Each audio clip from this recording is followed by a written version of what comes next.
Semana Santa, una semana de recogimiento, una semana de reflexión, para otros es la oportunidad de pasear, pero pedimos al Señor que no solo esta semana, sino cada semana del año que Él nos regala, sea un momento para hacer esa introspección y ver cómo está nuestra relación con Dios. Porque nuestra relación con Dios no se evalúa a cuántos servicios dominicales voy al año, sino de cuánto estoy reflejando a Cristo a otros.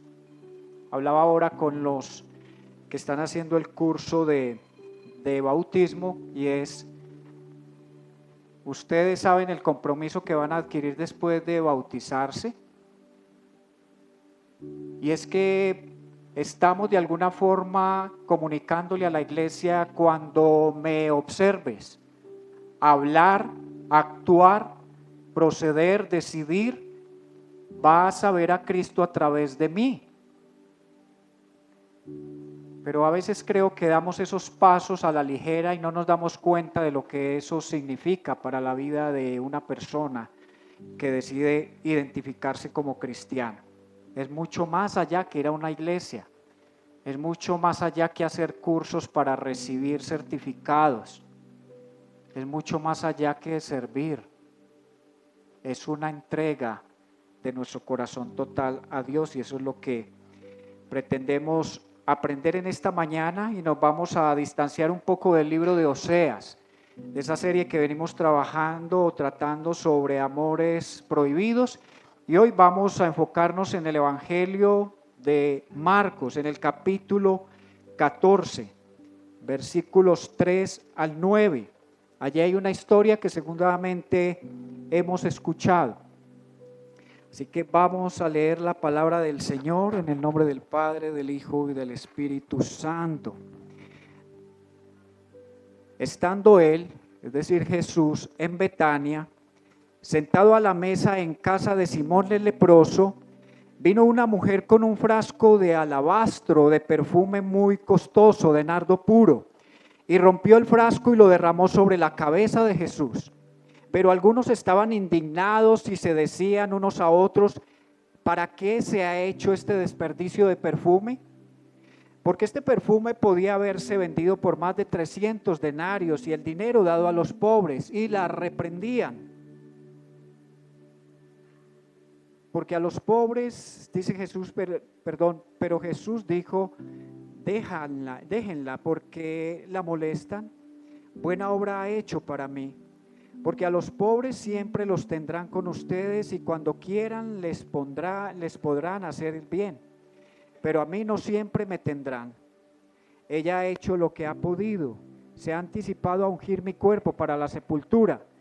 Y en verdad les digo que donde quiera que el evangelio se predique en el mundo entero, también se hablará de lo que ésta ha hecho para memoria suya.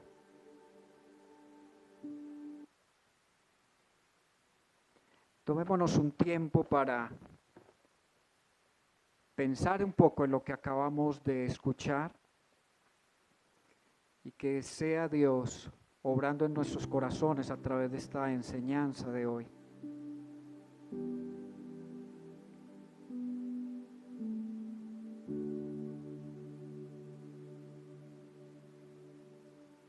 Señor, te pedimos que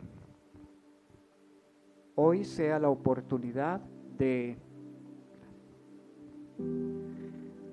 poder ver las cosas desde la perspectiva divina y no desde la humana. Aquí hubo un acto importante, pero poco valorado. Podríamos decir que despreciado. Y esto es resultado de lo que había en el corazón de las personas que estaban allí reunidas cuando esta mujer se presentó para manifestar su devoción a Jesús. Habla nuestro corazón, Señor, porque es necesario ver las cosas como tú las ves, no como pretendemos verlas, para que realmente tú seas glorificado en nuestros actos o en nuestras acciones. En el nombre de Jesús oramos. Amén.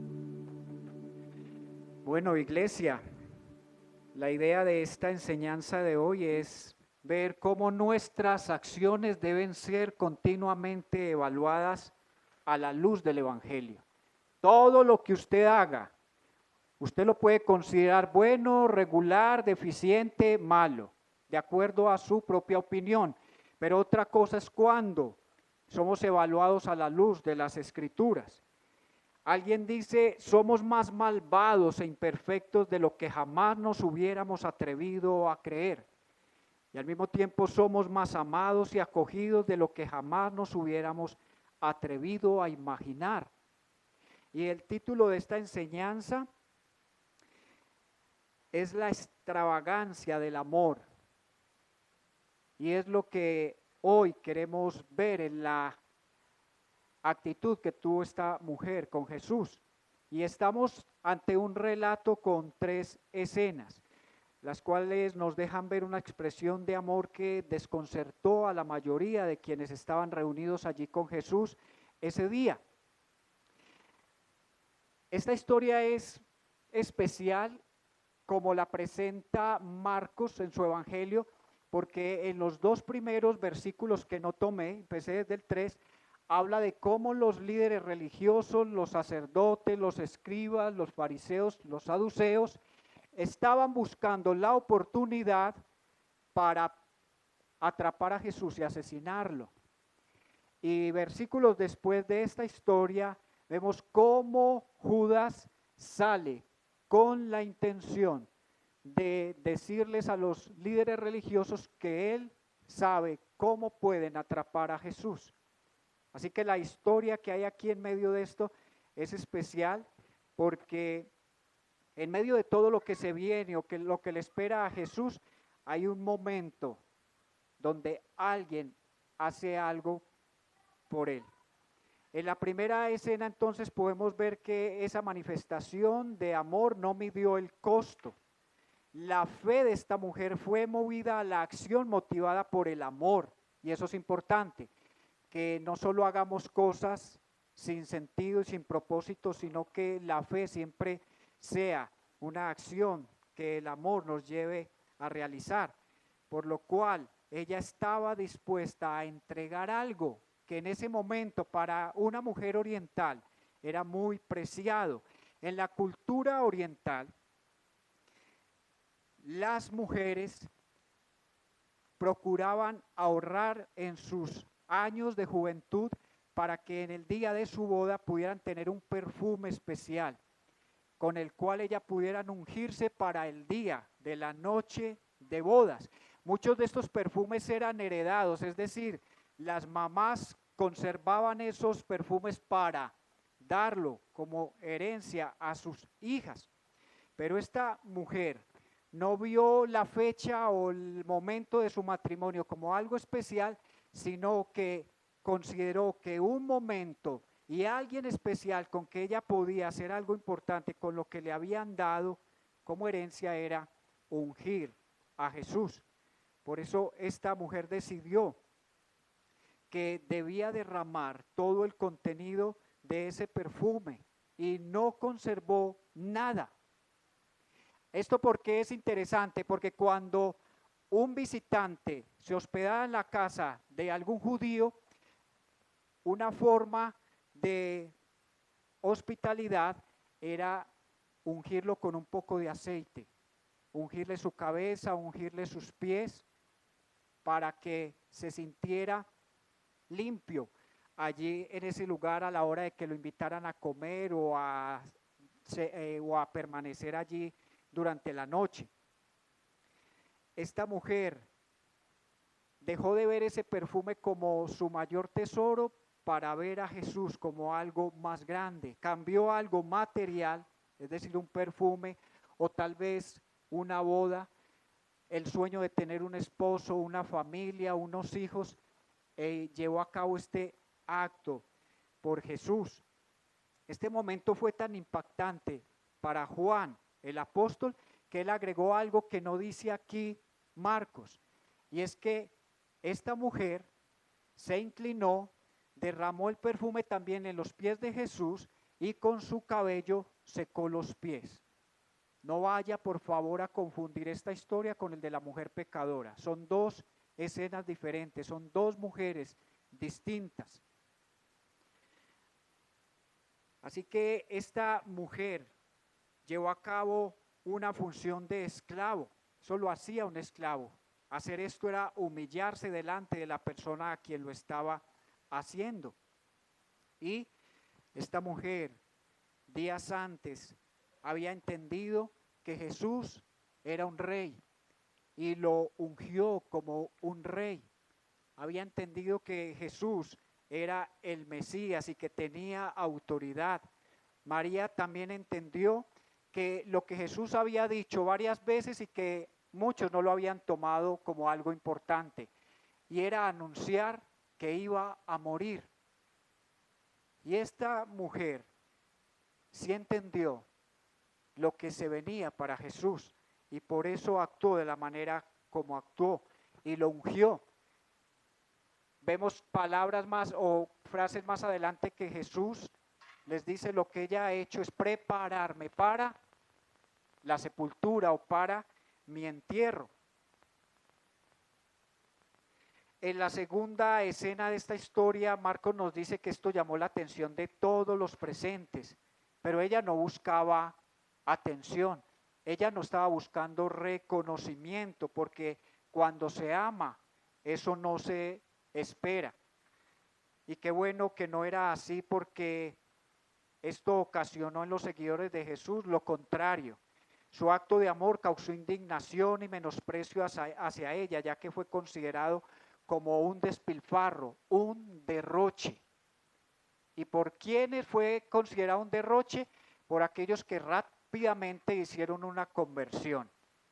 Muchos sabían ya qué cantidad había en ese vaso de alabastro, qué cantidad de perfume, e hicieron la conversión rápidamente porque dijeron: esto se pudo haber vendido por cierta cantidad de dinero y haberlo dado ¿a quién?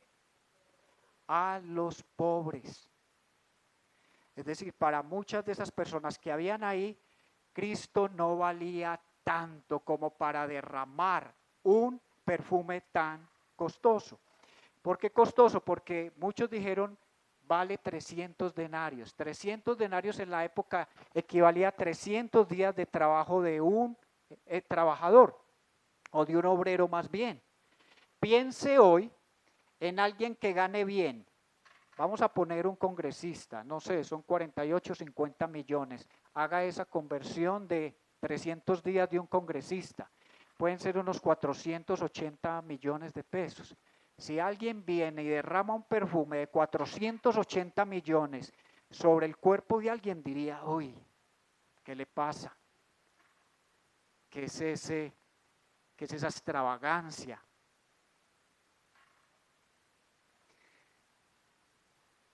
Así estaban expresando los que habían allí lo que había en su corazón, es decir, el poco aprecio por Jesús. Aunque aquí dice que muchos se indignaron, el Evangelio de Juan hace referencia a Judas. Dice: y Judas dijo: ¿por qué no se vendió este perfume en este dinero y se hubiera dado a los pobres? ¿Verdad? Entonces, Judas no tenía ni lo más mínimo de aprecio por Jesús, por eso se indignó de lo que se estaba haciendo con él. Él prefirió que eso se hubiera utilizado para otra cosa. Ante esta situación, Jesús pide que dejen a esa mujer tranquila. La intención de Jesús en ese momento, al igual que esta mañana, es advertirnos acerca de la insensatez de una actitud así. Porque si miramos el mundo en términos de euros, dólares o pesos, nos vamos a perder 3/4 partes de lo que la vida nos quiere ofrecer. Hay personas que todo lo ven es en términos financieros. Y este acto fue considerado por el maestro como una buena obra. Jesús la catalogó como algo bueno, que lo que esta mujer estaba haciendo era correcto. Para otros no fue así. ¿Por qué Jesús vio esto de manera diferente? Porque Jesús veía mucho más allá de lo que veían o lo que vemos nosotros. Jesús no estaba viendo a una mujer derramando un perfume sobre él, sino a una mujer llevando a cabo un acto de devoción, de entrega, confirmando que era una discípula más de Jesús. Ese era un acto de adoración verdadero y por eso Jesús lo resaltó. Esta mujer había visto a Jesús resucitar a su hermano Lázaro y su hermano Lázaro estaba ahí presente cuando ella llevó a cabo este acto. Y veía en Jesús no solo un simple hombre como algunos lo vieron en ese momento y lo siguen viendo ahora, sino como aquel que tenía el poder sobre la vida y la muerte. Y sabía y tenía claro que lo que Jesús había dicho sobre él era cierto. Cuando él mencionó, yo soy la resurrección y la vida, y el que crea en mí, aunque esté muerto, va a vivir. Esas cosas no las había visto Judas. Nunca pudo hacer o ver lo que vio María porque su corazón apreciaba más las cosas de este mundo. Judas fue escogido por Jesús y usted dirá, y bueno, si Jesús sabía quién era Jesús, ¿por qué lo escogió? Porque Judas era bueno en lo que hacía, en finanzas. Y Jesús le dio ese oficio para que lo desempeñara, pero pudo más su codicia y lo convirtió en un traidor, en un ladrón, porque la misma Biblia dice que él tomaba de lo que había ahí para uso personal. Y ese era el interés, él no estaba interesado en pobres, él no estaba interesado en necesitados ni en marginados, él no le importaba a nadie sino él mismo. Y por eso estuvo dispuesto a entregar a Jesús por un precio mucho menor que lo que valía ese perfume, por 30 monedas de plata, cuando ese perfume valía 300 monedas de plata. Judas, a través de este acto, fue el instrumento de Satanás para allanar el camino a la cruz impulsado por las tinieblas. Y por eso Jesús profirió un acto de condenación. Y lo que dijo fue, ay de aquel hombre por quien el Hijo del Hombre es entregado, mejor le fuera a ese hombre no haber nacido. Increíble que Jesús diga esas palabras de una persona. Y creo que en el mundo cristiano nadie se ha atrevido a llamar a su hijo Judas. Aunque ahora, lo hablábamos esta mañana, usted va a ver muchas películas esta semana donde muestran a un Jesús que no es Dios, o a un Jesús que es Dios pero no es hombre, o muestran a un Jesús inmoral que peca, un Jesús homosexual. Va a haber una cantidad de cosas esta semana y van a haber historias de un Judas bueno, de que Judas lo que hizo fue con buena intención, pero los padres de la iglesia malinterpretaron la acción de este hombre.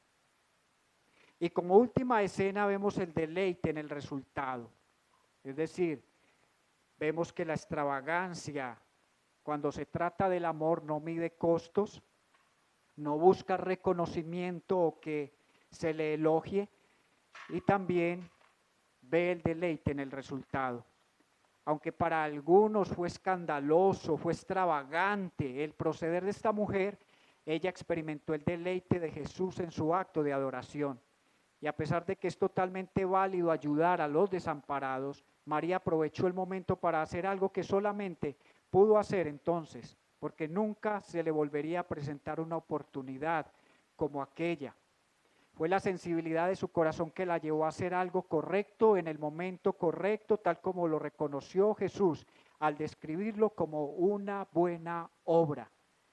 Jesús dijo, esto es una buena obra, porque es el resultado de la fe movida por el amor. Dios quiere hoy llamar nuestra atención a través de esta historia, porque es tan práctico para nosotros. Y escuche lo que alguien dijo: no soy más que un hombre, pero soy un hombre. No puedo hacerlo todo, pero puedo hacer algo. Y, y lo que puedo hacer, debo hacerlo. Y lo que debo hacer, estoy dispuesto a hacerlo. Y esta es la actitud que realmente nos pide Dios tener. No podemos hacerlo todo, es decir, no podemos acabar con el hambre en el mundo, pero sí podemos alimentar solo a una persona.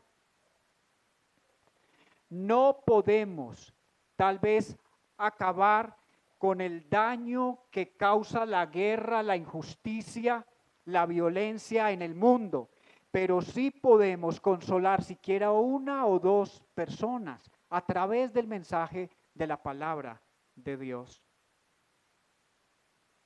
Hoy podemos traer a Jesús lo que tenemos a la mano, así como María, que hizo lo que pudo con lo que tenía. Tenía un frasco de perfume y lo utilizó para lo que ella pensó que estaba bien. Cuando Jesús quiso alimentar a una multitud, preguntó: ¿qué hay? Y solo había un niño con unos peces y unos panes, y los ofreció, y 15,000 personas fueron alimentadas ese día. Tal vez pienses hoy que tu vida no tiene nada de especial, que no tienes nada para ofrecer, pero tienes una vida, y esa vida puedes ofrecerla a Jesús. Él tiene el poder para tomar nuestras vidas, transformarlas y hacer algo grandioso y especial. Yo no sé si tú, ahora que eres cristiano, consideras que tu vida tiene valor, que tu vida es importante y que Dios está dispuesto a hacer grandes cosas si nos rendimos a Él, a su voluntad, a entender los momentos en que Dios quiere que seamos sensibles para que cuando actuemos Él reciba la gloria. Ahora escuchaba o leía la canción No me avergüenzo del Evangelio. ¿Cuántas veces Dios ha querido usarnos para su gloria y nos hemos avergonzado de hablar de Él? Tal vez a un compañero de trabajo, a alguien que va en el vuelo al lado nuestro, en el taxi, al conductor, en el bus o en la oficina o en... Habrá habido un momento en nuestra vida donde pudo más el que dirán que el amor que tenemos por Dios para hablar a Él de otros. Hablar de Él en esta época, hablar de Jesús es fanatismo, no es bien recibido. En las reuniones sociales se vale tomar licor, presionar a alguien para que tome, se vale hablar vulgaridades, todo se vale, pero hable usted de Cristo y se tiró la fiesta. Y hay gente que es capaz de pararse e irse.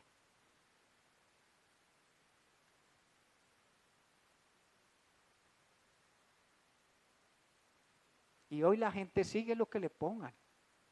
La misma gente que está en la fiesta de los negritos, en un concierto en el parque, es la misma que usted va a ver estos domingos en el parque.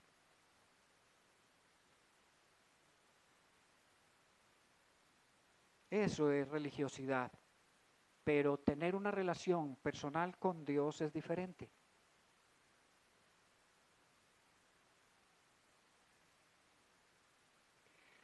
La razón por la que Jesús dijo a su audiencia: donde quiera que el evangelio se predique en el mundo entero, también se hablará de lo que está hecho para memoria suya, es porque María se dejó usar como un instrumento de Dios para allanar el camino a la cruz, pero no impulsada como Judas por las tinieblas, sino por la luz.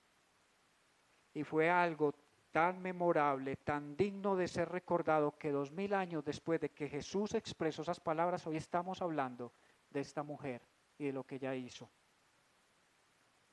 La sensibilidad de esta mujer conmovió al Señor, ya que entre tantas personas ella entendió lo que le esperaba a su maestro. Y a pesar de lo que esta mujer hizo y que fue tan maravilloso, que Jesús dijo: esto debe ser anunciado, cada que se predique el Evangelio. Pero Marcos apuntaba a algo más grande, algo más glorioso, y es la extravagancia del amor de Dios a través de Jesús. Dice el profeta Isaías, allí en el capítulo 53, nosotros pensamos que Dios lo había herido, que lo había castigado y humillado, pero fue traspasado a causa de nuestra rebeldía, fue atormentado a causa de nuestras maldades. El castigo que sufrió nos trajo la paz. Cuando Jesús fue a la cruz, lo hizo creyendo en las promesas del Padre. Cuando Jesús fue a la cruz, lo hizo por amor, entendiendo el propósito que conllevaba ir a la cruz en ese momento. Y cuando Jesús murió en la cruz, no derramó gotas. Dice la Biblia que derramó toda su sangre. María derramó un frasco con todo el contenido. Jesús derramó toda su sangre completamente para que cualquier pecador, por más horrible que haya sido su pecado, tenga la oportunidad de ser perdonado si se arrepiente y va a Jesús. Jesús no midió el costo. Aunque para muchos ver a Jesús en esa cruz fue motivo de escándalo, fue motivo de vergüenza, porque la Escritura decía, maldito aquel que es colgado en un madero. Jesús se dejó humillar por el Padre siendo clavado en una cruz y condenado en medio de dos delincuentes. Jesús con su acto no buscó reconocimiento. Tenía 12 discípulos, uno lo negó horas antes, otro lo traicionó y los demás salieron corriendo. Si Jesús hubiera esperado tener multitudes siguiéndole para ir a la cruz, tal vez no lo había logrado. Habría sido un fracaso, porque Jesús termina prácticamente solo en la cruz. Tan solo que dice, Padre, ¿por qué me has abandonado?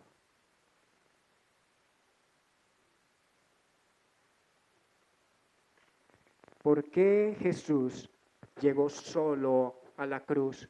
Porque las multitudes el domingo que comúnmente se conoce como Domingo de Ramos, lo estaban esperando y ovacionando, ¡viva el Rey de los judíos!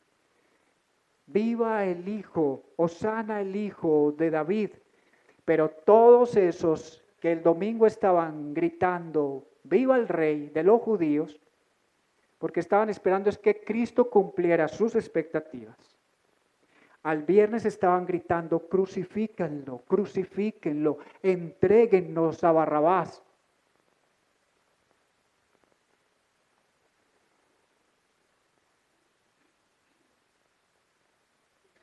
Tanto fue que Jesús le huyó a ese tipo de reconocimiento que el hombre buscaba darle, que cuando trataron de hacerlo rey, él escapó. Y cuando Pilatos le preguntó, ¿eres tú el rey de los judíos? Dice la Escritura que guardó silencio.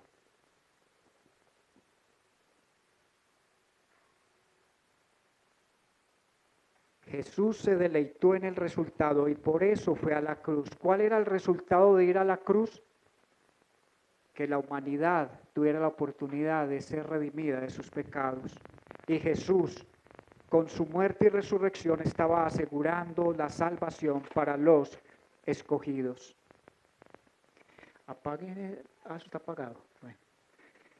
En esto consiste entonces el Evangelio, amada iglesia, en recordar a un Dios pródigo que derrocha amor en sus hijos. El amor de Dios es escandaloso en aquellos que no están arraigados y cimentados en su amor, en aquellos que no son capaces de comprender que el amor de Dios es sumamente ancho, profundo, alto. El Evangelio del Señor es una buena noticia. porque lo que intenta Dios es atraernos así para demostrarnos cuánto nos ama, cuán está dispuesto a ser misericordioso por nosotros. Eso es la buena noticia. Ahora vamos con la mala noticia. Y es que quienes rechacen a Jesús como lo hizo Judas, que Judas rechazó el regalo de la salvación, tal vez no escuchen que sería mejor que no hubieran nacido, pero sí escucharán palabras como esta: apártense de mí, malditos, hacedores de maldad, pues no los conozco.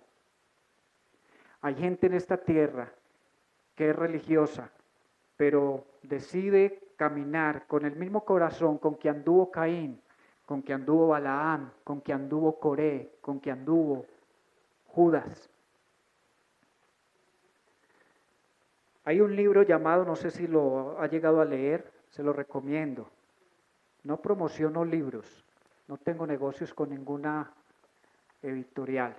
Es que me encantan estos libros y quisiera que la iglesia también los aprecie y pueda leerlos. Es de Ellis Fitzpatrick, porque él me ama. En su libro, Ellis escribe acerca de que el propósito primario de Dios en nuestra justificación y santificación es el de reivindicar su santidad a los ojos de cada nación. Para llevar a cabo esto, Él ha escogido usar a su Hijo como el medio principal para dar a conocer sus perfecciones a un mundo burlón y blasfemo. Su carácter es tan perfecto y es tan necesario que se ha conocido que Él ha escogido transformar a rebeldes que le odian en hijos que lo adoran y lo dan a conocer, viviendo vidas íntegras, en pureza, en santidad, en obediencia. Ahora busquemos cómo llevar esto a nuestro plano, en aterrizarlo un poco. Y quiero que hoy se vaya con esta pregunta: ¿qué estarías dispuesto a hacer para Jesús de manera que seas recordado por ese acto? María fue recordada, ya llevamos 2000 años recordándola. ¿Qué acto podrías llevar a cabo tú por el cual seas recordado tal vez aquí en la iglesia? ¿Podrías empezar a dar más amor y estar dispuesto a otorgar el perdón a otros? ¿Podrías, en lugar de chismear y calumniar a los demás, resaltar algo especial que esas personas tienen? En lugar de criticar y quejarte, ¿qué tal si empiezas a ser más agradecido o agradecida partiendo del gozo de tener a Cristo en tu corazón?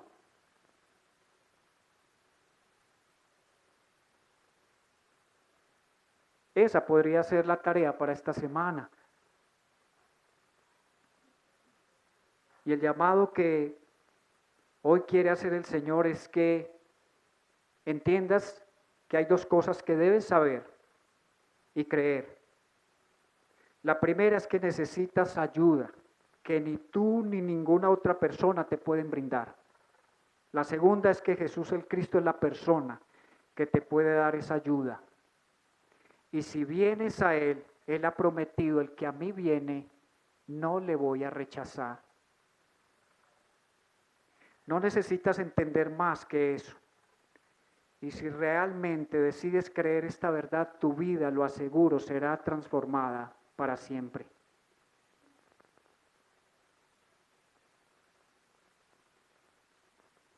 Vamos a cerrar nuestros ojos por un momento y a pensar nuevamente en esas preguntas. ¿A qué estás dispuesto por Jesús?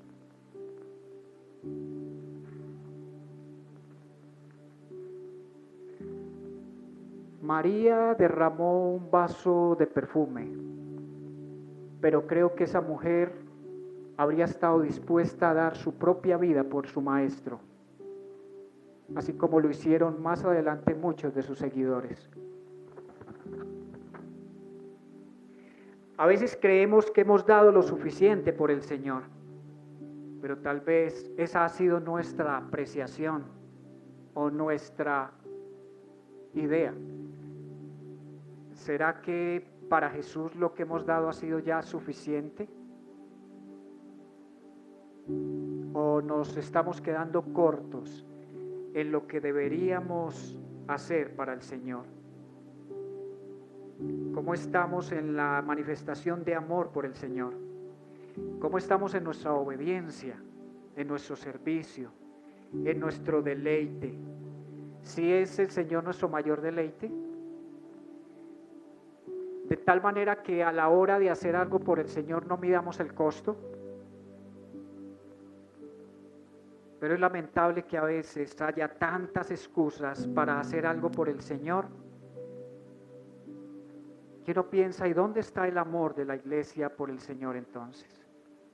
Porque pareciera que cualquier cosa que tenga que ver con Cristo es demasiado, es costoso. Muchos llegan con esa actitud a la iglesia, y es que aquí hay que dar plata.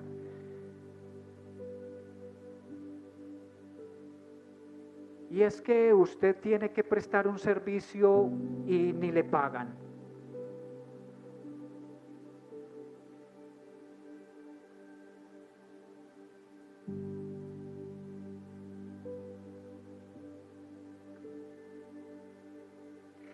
Señor, damos gracias por el ejemplo de María en esta historia, pero agradecemos con todo nuestro corazón por el acto más grande de amor manifestado en este universo por pecadores, por un hombre justo y santo muriendo por ellos, porque aún la palabra de Dios nos pone en la perspectiva correcta un hombre como Jesús, el Hijo de Dios, el Mesías enviado por el Padre. Murió aun cuando nosotros todavía vivíamos en delitos y pecados. Qué escandaloso este amor.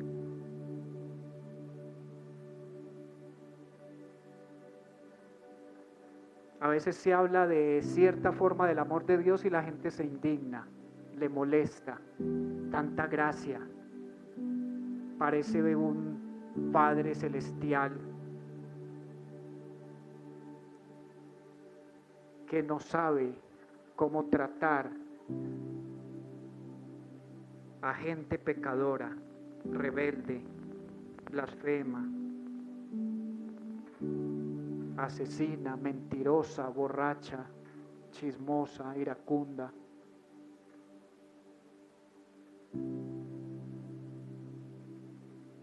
Estamos en un pacto de gracia, pero quisiéramos ver gente llegando más rápido al infierno que lo que queremos verla siendo transformada para llegar al cielo.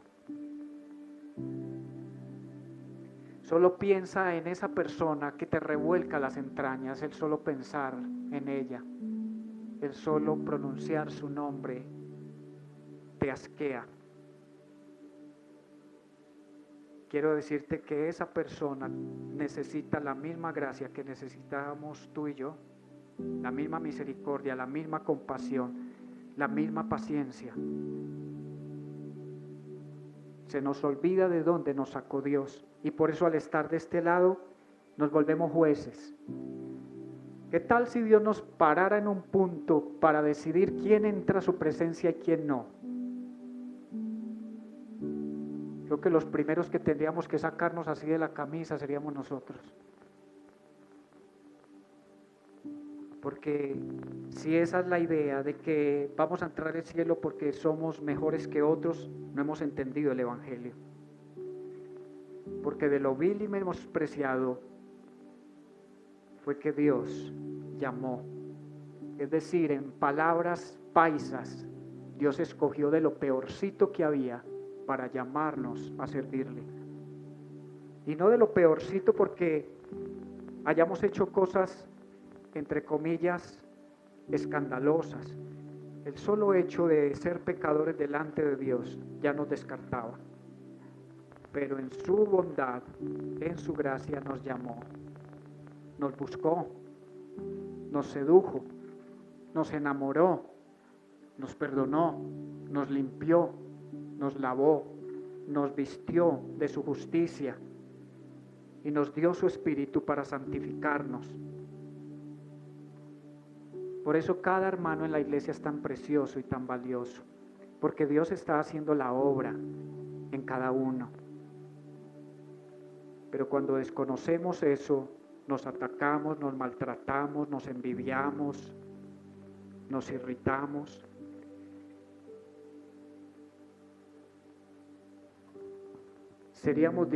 ¿Estaríamos dispuestos a lavarle los pies a un hermano aquí en la iglesia? Tal vez diríamos a unos y a otros no, o tal vez a ninguno. Cristo no solo lavó pies, sino que entregó su vida. ¿Estaríamos dispuestos a dar nuestra vida por el Señor? Porque es muy fácil diezmar, es muy fácil cantar, es muy fácil predicar, es muy fácil manejar equipos, es muy fácil servir un café, es muy fácil hacer limpieza. Todo eso es fácil.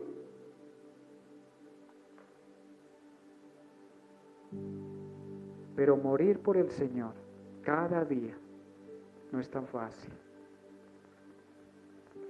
Señor, te adoramos, te alabamos, bendecimos tu nombre en esta mañana porque tú eres Rey, soberano, sublime, perfecto, santo y justo, digno de ser adorado, de ser reconocido, exaltado. Eres digno de que todas las naciones de la tierra se postren ante ti y repitan al unísono: Santo, Santo, Santo es el que vive, es el que reina, poderoso es nuestro Dios. Por favor, póngase de pie y vamos a terminar adorando a nuestro Dios porque Él ha hecho todo lo necesario para que como criaturas suyas, que ahora Él nos ha transformado en sus hijos, podamos gozarnos en Él, hallar satisfacción en Él, disfrutar de Él y celebrarlo a Él.